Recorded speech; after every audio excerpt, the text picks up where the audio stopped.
Did you really just do that? The question floated across the candlelit dining room a half-second after the wine left the glass.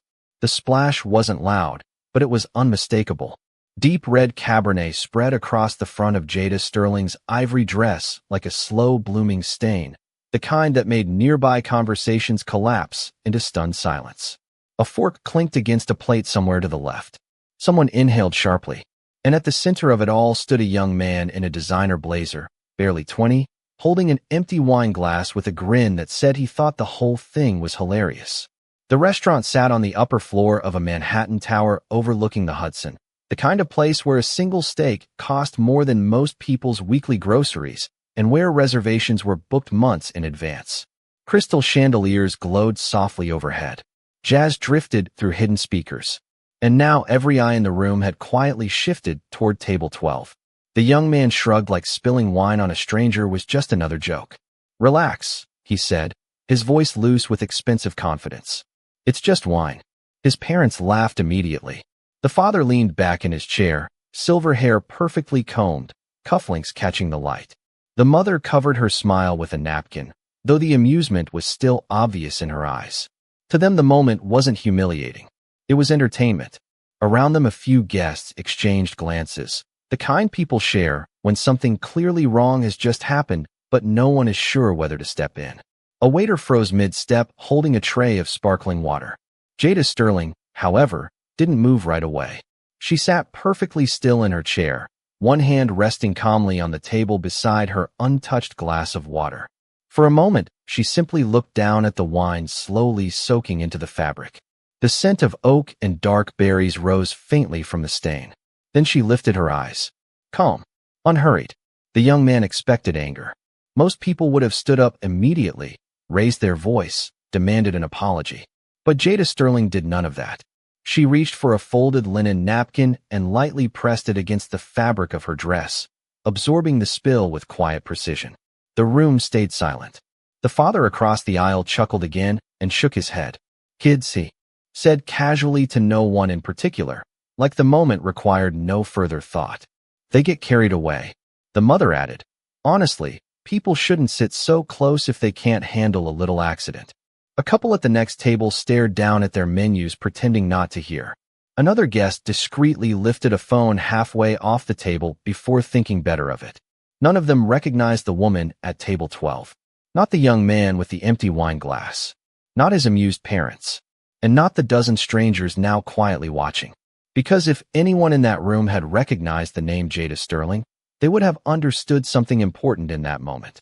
The boy who just laughed while red wine dripped from her dress hadn't embarrassed a random guest. He had just humiliated the woman holding the pen that would decide the future of his family's $650 million deal.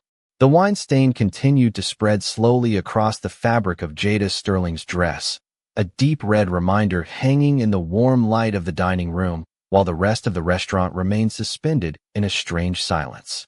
Jada lifted the napkin again and pressed it gently against the cloth, careful and precise, as if she were handling a small inconvenience rather than the center of an unfolding spectacle. The young man who had spilled the wine leaned casually against the edge of the table beside his parents, clearly satisfied with the attention he had created. His name was Tyler Whitmore, a 22-year-old college graduate whose confidence came from the fortune attached to his last name rather than anything he had built himself. He tilted his head slightly and looked down at Jada with the loose amusement of someone who believed he was the most important person in the room. "You are not going to make a scene, are you?" he said, dragging the words out as if the possibility entertained him. Jada did not answer immediately. Instead, she folded the napkin once more and set it neatly beside her water glass. Her movements were steady, deliberate, and completely calm. The quiet made the moment heavier. Tyler's father, Richard Whitmore, leaned forward in his chair and glanced at the stain on her dress with a faint smirk. Richard was a real estate developer whose company had spent the last 3 decades building luxury properties across the Northeast. Expensive watch, tailored suit, the comfortable posture of a man used to signing contracts that moved millions of dollars at a time. To him, the incident looked trivial. Just an awkward spill. Just another stranger whose night had become a small inconvenience. "My son had a little too much enthusiasm tonight," Richard said. lifting his glass of bourbon as if offering a casual toast to the moment. "I am sure the restaurant can bring you some club soda." His wife, Margaret Whitmore, smiled politely in a way that did not quite reach her eyes. "Honestly," she added, glancing at the dress again, "white fabric in a place like this is always a risk." A few quiet chuckles floated from their side of the table. Jada Sterling finally looked up. Her eyes moved from Tyler to his father and then to his mother. Calm, observant, the kind of gaze that studied a situation rather than reacting to it. At the table behind her, a man in a navy suit lowered his menu slightly, watching the exchange with quiet curiosity. Two women near the window whispered to each other while pretending to focus on their appetizers. The waiter who had paused earlier took one careful step closer and asked softly, "Ma'am, would you like another napkin?" Jada gave him a small nod of appreciation, but shook her head. "I am fine," she said. Her voice was steady and controlled, the tone of someone who had handled far more complicated situations than a spilled drink. Tyler let out a short laugh. "See," he said to his parents. "She is not even mad." Margaret lifted her glass and took a small sip of champagne. "That is because reasonable people know when something is an accident." The father nodded slightly, clearly ready to move the evening forward.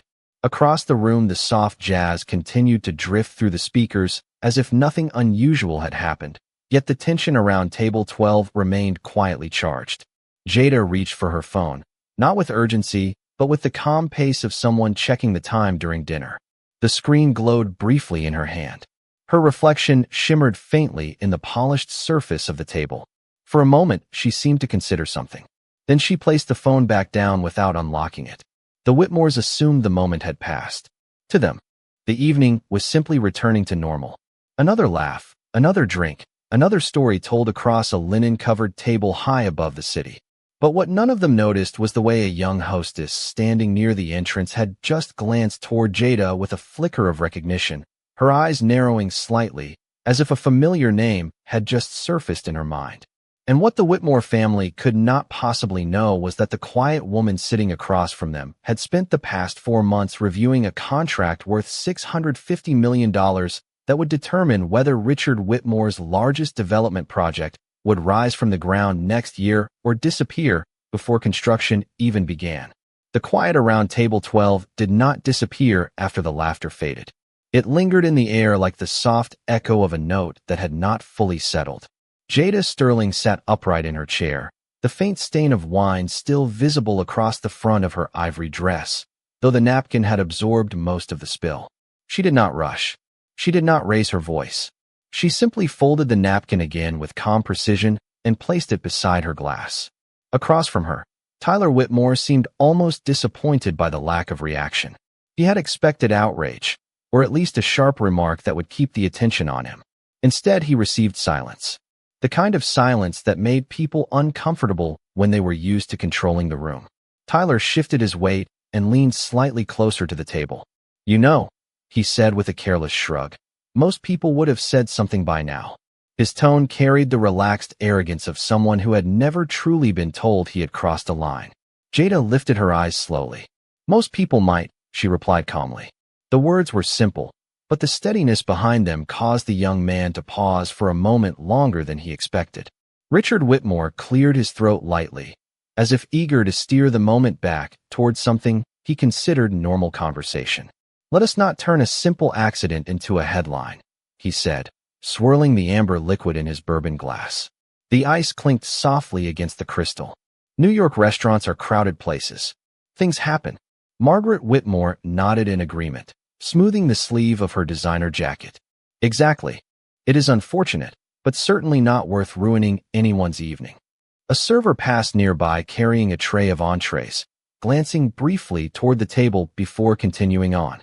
The rest of the dining room had resumed its gentle rhythm of conversation, though several guests continued to glance in their direction from time to time. A tall man seated near the window murmured something quietly to the woman beside him while pointing subtly toward the table. Tyler followed their glance and smirked again. "Look at that," he said lightly. "You have an audience now." Jada did not react to the comment. Instead, she reached for her glass of water and took a slow sip, her posture relaxed, her expression unreadable. The quiet composure seemed to irritate Tyler more than anger would have. He rested both hands on the back of the chair beside him and tilted his head slightly. "Let me guess," he continued. "You are going to tell the manager that I ruined your evening and demand a free meal." Margaret laughed softly at the suggestion. People do love dramatic endings. Richard Whitmore leaned back again in his chair, clearly comfortable with the direction the conversation had taken. His company had been negotiating major development contracts across the city for years, and in his mind this small moment held no real consequence. Tomorrow morning he would return to meetings, lawyers would review paperwork, and construction plans worth hundreds of millions would move forward exactly as scheduled. To him, the woman sitting quietly at the neighboring table was simply another guest who happened to be in the wrong place at the wrong time. Jada Sterling set her water glass down carefully and glanced briefly toward the far end of the dining room, where the hostess stand stood beneath a wall of warm golden light. The young hostess who had noticed her earlier was still there, pretending to organize a stack of menus while occasionally glancing in Jada's direction with growing curiosity. The recognition had not fully formed yet, but it was close. Tyler noticed the direction of Jada's gaze and laughed again. "Are you hoping someone important shows up?" he asked casually. "Because I promise you, no one here is going to make a big deal out of a spilled drink." Jada returned her attention to him. Her voice remained calm, almost conversational. "You may be right about that." Richard Whitmore raised an eyebrow slightly, amused by the quiet response. "There we are," he said, lifting his glass again. "See? Reasonable people." But what Richard Whitmore did not notice was the subtle shift happening around the room. The hostess was now whispering to another staff member while glancing again toward Jada Sterling.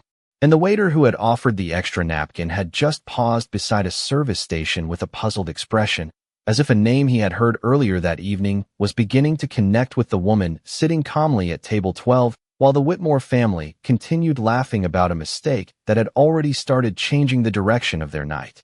The rhythm of the restaurant continued to move around table 12, but the energy near Jada Sterling had quietly changed.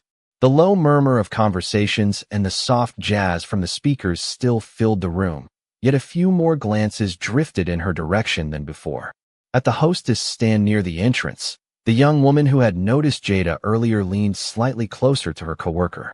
Her voice was low, almost a whisper, but the curiosity in her expression was unmistakable. She looked again across the dining room, her eyes moving from the faint wine stain on Jada's dress to the calm way she sat at the table, as if nothing unusual had happened. Something about the name had surfaced in her memory. Something important. At table 12, Tyler Whitmore had grown restless. The moment that had once amused him was beginning to lose its entertainment value. He tapped his fingers lightly against the back of a chair and glanced toward the other diners who had started watching again. "You know what the funniest part is?" he said with a casual laugh. "Most people would be furious by now." Jada Sterling did not respond right away. Instead, she lifted her water glass again and took another small sip. The quiet composure in her movements had begun to shift the atmosphere in a way Tyler did not fully understand. People were no longer watching because of the spilled wine. They were watching because of the calm woman who refused to react the way they expected. Richard Whitmore noticed the attention as well and smiled faintly, assuming the crowd simply enjoyed the drama of an awkward social moment. He adjusted the cuff of his tailored jacket and leaned slightly toward Jada. "I believe my son already explained that the spill was not intentional," he said in the smooth, confident tone of a man used to settling small inconveniences with polite words and expensive gestures. "If it will make you feel better, we can certainly ask the manager to take care of your cleaning bill." Margaret Whitmore nodded approvingly, lifting her champagne glass again. "That seems more than fair." Jada looked at them quietly for a moment, studying their expressions with the calm focus of someone observing a negotiation rather than a social encounter. Across the room, the hostess had now stepped away from her stand and was speaking softly with the floor manager near the bar. The two of them glanced toward table 12 at the same time. Tyler followed their gaze and rolled his eyes. "See," he said, gesturing loosely toward the staff. "Now everyone thinks something important happened." He leaned forward slightly and added with a grin, "All because of a little wine." The father chuckled again. The city thrives on small spectacles. But the shift in the room was no longer subtle. The floor manager had straightened his posture and was now walking slowly across the dining room, not with urgency, but with the careful attention of someone who had just received unexpected information. The hostess remained near the entrance, her eyes still fixed on Jada Sterling with growing recognition. A waiter passing near the bar paused mid-step and whispered something to another staff member while glancing toward the same table. None of it escaped Jada's attention. She had noticed the change the moment the hostess whispered that familiar name. She had seen the small spark of realization cross the young woman's face. Tyler Whitmore, however, saw none of it. He remained comfortably confident that the evening belonged to him. "You know what?" he said lightly, folding his arms. "Maybe we should order another bottle just to replace the one that went to waste." Margaret laughed softly at the suggestion. Richard lifted his bourbon glass again, as if preparing for another toast. But as he raised the glass, the floor manager arrived beside the table. He did not interrupt immediately. Instead, he stood there for a moment, his expression careful, his attention fixed on Jada Sterling with a look that carried something very different from curiosity. Recognition. And while the Whitmore family continued smiling about, a moment they believed had already passed, the quiet realization spreading among the restaurant staff was beginning to change the direction of the entire room. The floor manager stopped beside the table with the composed posture of someone who had spent years navigating delicate situations, yet the expression on his face carried a level of caution that had not been there when he first started walking across the room. For a brief moment, he said nothing. His eyes moved from the faint red stain across Jada Sterling's dress to her calm face, and then to the Whitmore family who were still smiling as if the evening had returned to normal. Richard Whitmore noticed him first and gave a polite nod, assuming the manager had arrived to smooth over what he believed was a minor inconvenience. "Good evening," Richard said casually. "We were just discussing a small accident. Nothing that cannot be handled." The manager glanced briefly toward Jada again before responding. "Of course, sir," he said carefully, though his attention clearly remained on her. Tyler Whitmore leaned back in his chair with a grin that suggested he was enjoying the attention once again. "See," he said, gesturing lightly toward Jada. "I told you someone important would come over eventually." Margaret Whitmore smiled and added, "We were simply explaining that the spill was an accident." The manager nodded slowly, though his eyes never fully left Jada Sterling. The recognition that had started with the hostess was now unmistakable in his expression. He had seen the name earlier that evening on a reservation note sent directly from the restaurant owner's office. A quiet instruction had accompanied it. "Special guest. Treat with care." At the time, it had seemed like another high-profile visitor among many in Manhattan. But now the details were coming together in a very different way. Jada noticed the change instantly. She met the manager's gaze with the calm understanding of someone who knew exactly what realization had just taken place. She offered a small, polite smile that seemed to reassure him rather than escalate the moment. Tyler misread the exchange entirely. "So," he said lightly, turning toward the manager, "are you going to bring us another bottle to replace the one that went flying?" A few quiet laughs drifted from his parents. Richard Whitmore raised his bourbon glass again, as if the evening were simply continuing as planned. The manager did not respond right away. Instead, he spoke directly to Jada. "Ma'am," he said respectfully, "is everything all right here tonight?" The room seemed to pause again. Several nearby diners who had been pretending not to watch turned their heads slightly closer. Tyler rolled his eyes with exaggerated patience. "Yes, everything is fine," he said before Jada could answer. "It was just a little wine." Jada finally spoke, her voice calm and even. "I appreciate you asking," she said. "There is no need for concern." The manager nodded once more, though his posture remained unusually attentive. Behind him, the young hostess had stepped farther into the dining room, clearly curious to see how the situation would unfold now that the manager had confirmed what she suspected. Tyler leaned closer toward his father and whispered loudly enough for the nearby tables to hear. "I think they are taking this way too seriously." Richard chuckled softly. Staff can be overly cautious when guests appear upset, but the tension in the manager's stance suggested he was not responding to a typical customer complaint. His attention returned briefly to Jada Sterling, and then he straightened slightly, as if making a quiet decision. "If there is anything you need tonight," he said carefully, "please let us know immediately." Jada nodded once, the smallest acknowledgement. The manager stepped back from the table, though he did not walk far. Instead, he moved only a few steps away, remaining within view as if waiting for something else to happen. Tyler watched him go and laughed again. I swear, he said, shaking his head. You would think something important just happened. Jada looked at him quietly for a moment, her expression thoughtful rather than offended. In the soft light of the restaurant, her calm presence seemed almost unshaken by the entire scene. But deep inside her mind, another memory had quietly surfaced. Years earlier, she had stood in a different restaurant after a long day of meetings, listening to a man at the next table joke about how people like her did not belong in rooms where serious business happened. She had said nothing then either. Instead, she had gone back to her office that night and finished negotiating the acquisition that would triple her company's size within 3 years. The memory faded as quickly as it came. Jada Sterling reached slowly for her phone again and turned the screen toward herself. The faint glow reflected in her eyes as she unlocked it with calm precision. And while Tyler Whitmore continued laughing about a moment he believed was already behind them, the quiet action of that single phone screen lighting up was about to change everything about the $650 million deal his family had been celebrating just minutes earlier. The faint glow of Jada Sterling's phone screen reflected softly across the polished surface of the table as she unlocked it with calm precision. Around her, the restaurant continued its quiet rhythm, but the air near table 12 felt heavier now, as if something invisible had shifted. Tyler Whitmore noticed the phone immediately and smirked again. Oh no, he said with exaggerated amusement. She is texting someone about the wine. Margaret Whitmore chuckled softly while lifting her champagne glass. Perhaps she is telling her friends about the terrible injustice of spilled Cabernet. Richard Whitmore leaned back in his chair with the relaxed confidence of a man who believed the night still belonged to him. Let us hope the story is entertaining, he added casually. Jada did not react to the remarks. Her eyes remained on the screen as she scrolled through a list of contacts. Her movements were steady, deliberate, and completely unhurried.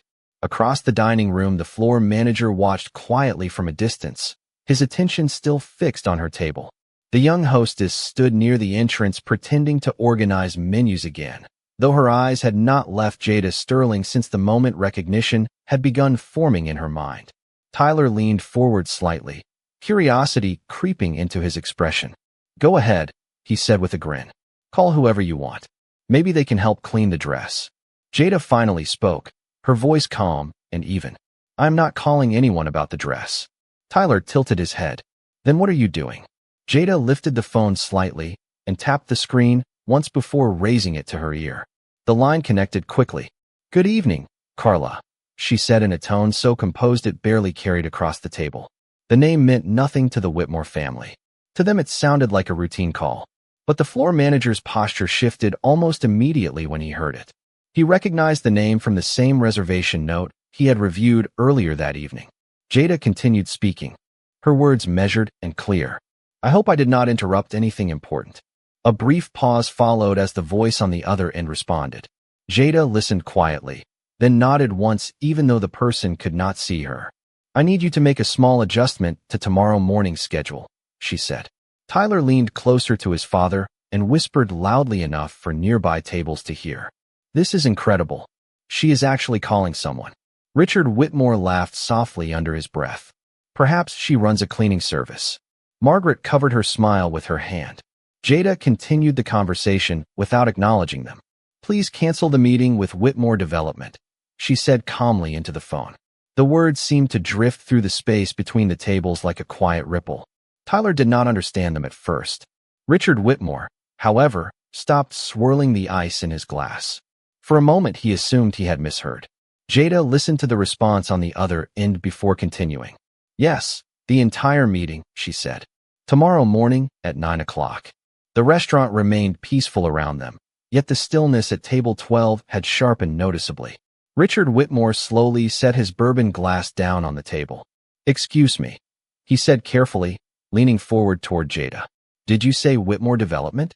Jada lowered the phone slightly, but did not end the call yet. I did, she replied simply. Tyler blinked in confusion. What does that have to do with anything? Richard studied her face with growing curiosity, the first trace of uncertainty creeping into his voice. That is my company, he said slowly. Jada nodded once, acknowledging the statement as if it were an expected detail. Then she returned the phone to her ear. Yes, Carla, she continued calmly. You heard correctly. The quiet confidence in her tone carried across the table with unmistakable clarity.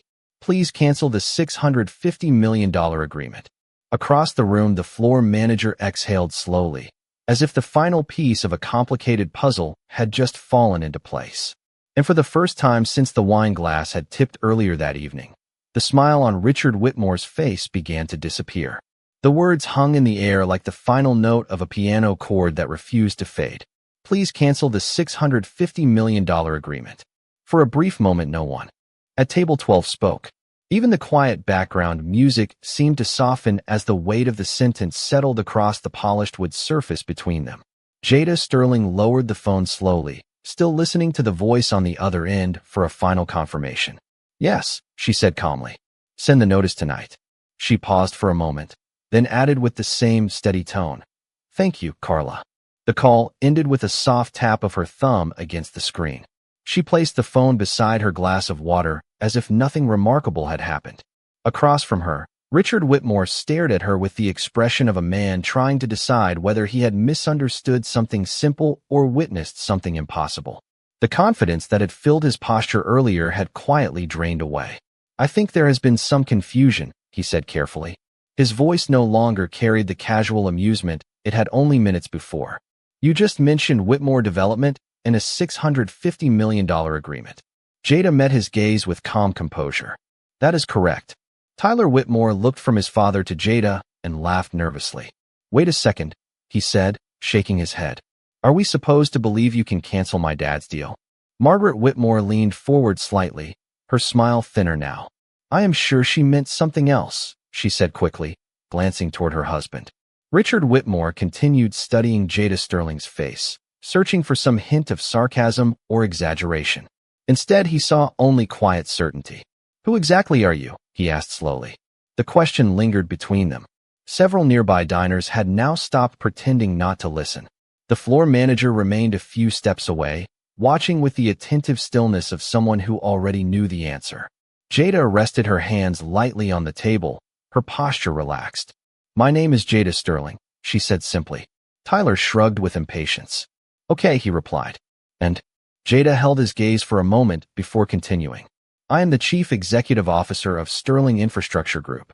The words were not spoken loudly, but they carried across the table with unmistakable clarity. Richard Whitmore's expression changed instantly.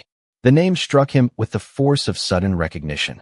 For months, his company had been negotiating financing for their largest development project, a waterfront complex that would redefine the skyline and secure Whitmore Development's reputation for the next decade.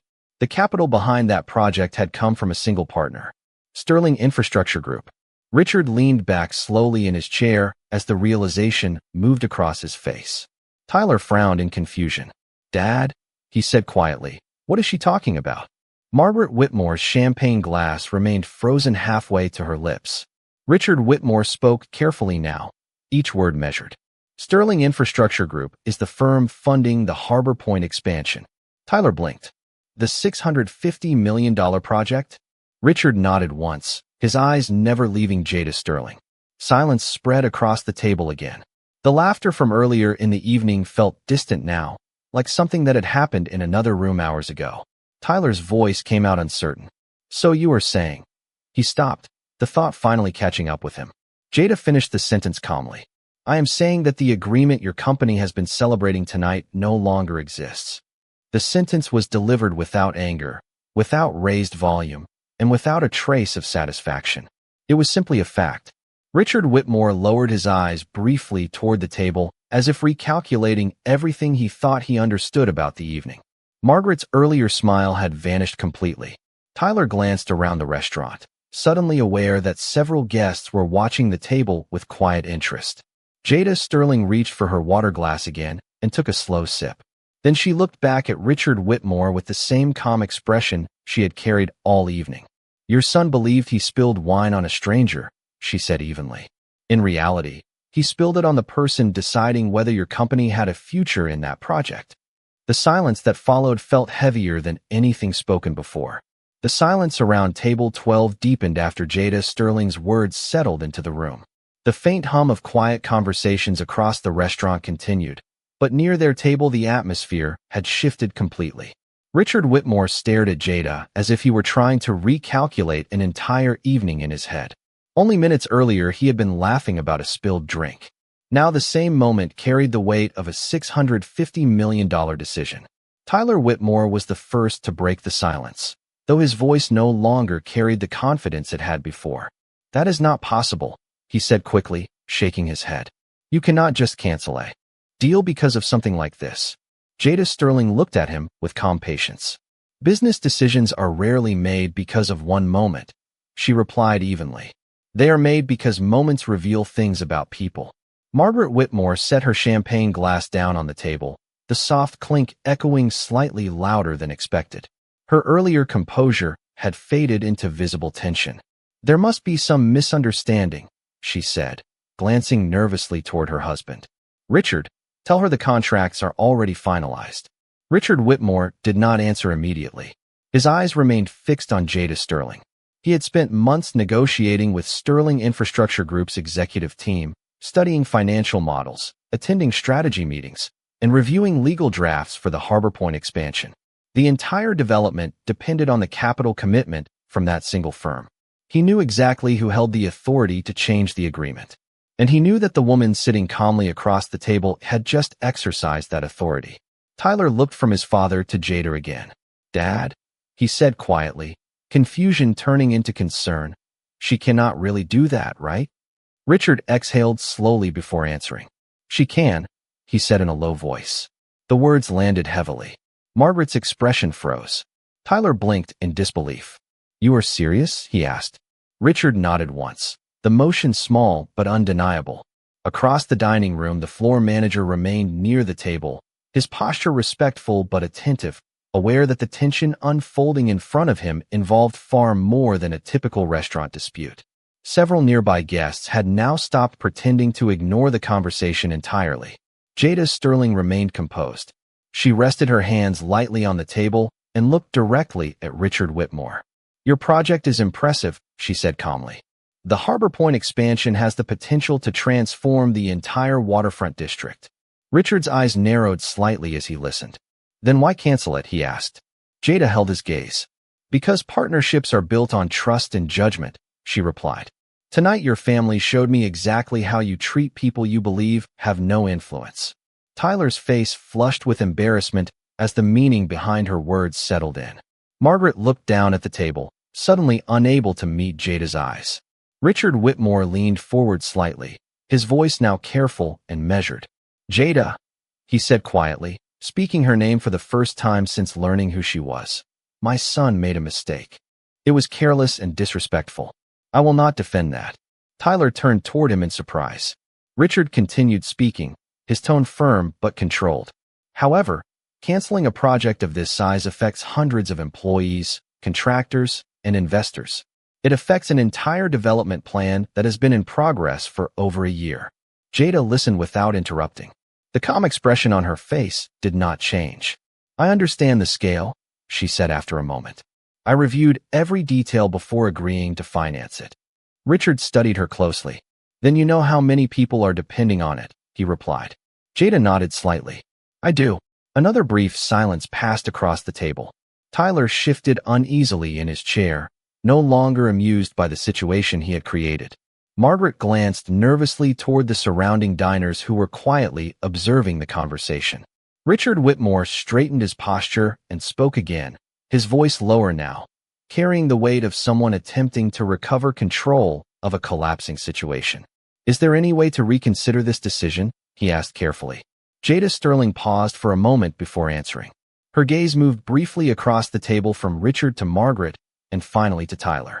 Then she spoke in the same steady tone that had guided every word she said that evening. "That depends," she replied calmly, "on whether tonight was simply a mistake or a reflection of how your family truly sees the world." The question Jada Sterling had asked settled over the table like a quiet verdict waiting for an answer. The restaurant lights glowed warmly above them, and the faint melody of the jazz trio continued drifting through the speakers, yet the moment felt sharply focused on the four people sitting at table 12. Richard Whitmore rested both hands on the table and took a slow breath, the weight of the situation now fully visible in his expression. For a man who had built a reputation negotiating complex deals worth hundreds of millions of dollars, he rarely found himself without the right words. Tonight was different. Tyler Whitmore stared down at the table, the earlier arrogance completely gone. The empty wine glass sat beside his plate, suddenly looking like a piece of evidence rather than a joke.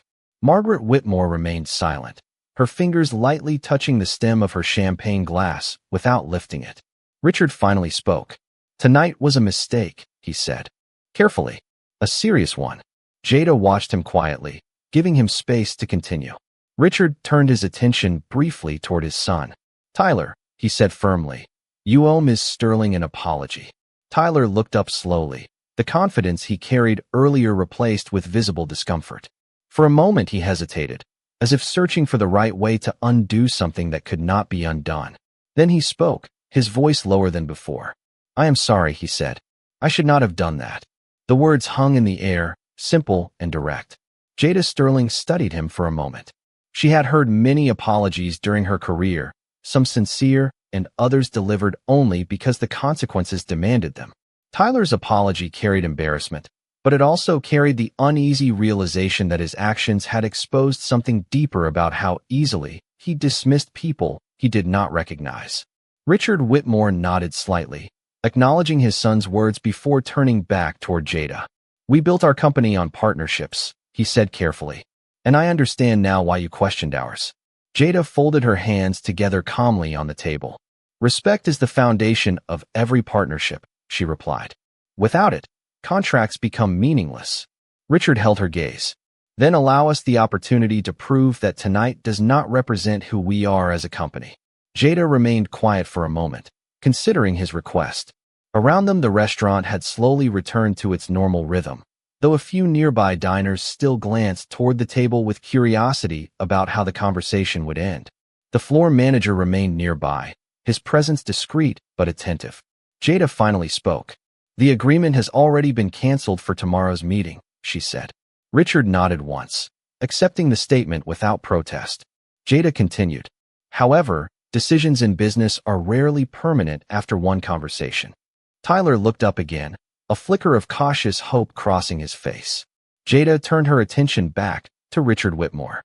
"If Whitmore Development still wants to move forward with the Harbor Point expansion," she said evenly, "my team will review the proposal again in 30 days. Richard's expression shifted slightly, relief mixing with the seriousness of the moment. 30 days, he repeated. Jada nodded once. 30 days gives everyone time to consider what tonight revealed. She paused briefly before adding, "It also gives your company time to demonstrate the values it claims to represent." Richard Whitmore extended his hand across the table with a quiet nod of respect. "That is fair," he said.